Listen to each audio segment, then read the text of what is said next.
ইন্নাল হামদুলিল্লাহ নাহমাদুহু ওয়া নুসাল্লি আলা রাসূলিহিল কারীম আম্মা বাদ। সম্মানিত প্রিয় উপস্থিতি, আমরা যারা উপস্থিত হয়েছি, যারা ভিডিওতে ক্লিক করেছি, তারা আজকে দোয়াটি মুখস্থ করব ইনশাআল্লাহ। ছোট্ট একটি দোয়া আপনাদের সামনে তিনবার আমি বলবো। রজব এবং শাবান এবং রমজান এই তিনটি মাসের ফজিলত অর্জনের জন্য আমরা এই ছোট্ট দোয়াটি পড়ব। ছোট্ট এই ভিডিওতে আপনারা সাথেই থাকবেন। আলহামদুলিল্লাহ। আমি বিসমিল্লাহির রহমানির রহিম বলে শুরু করব, আপনারাও তিনবার আমার সাথে পড়বেন। বিসমিল্লাহির রহমানির রহিম।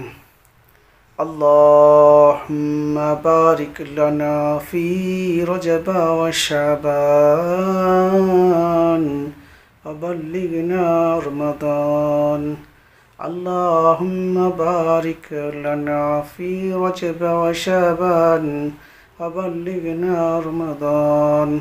আল্লাহুম্মা বারিক লানা ফি রজব ওয়া শাবান ওয়া বাল্লিগনা রমাদান। পড়ব তো ইনশাআল্লাহ তিনবার।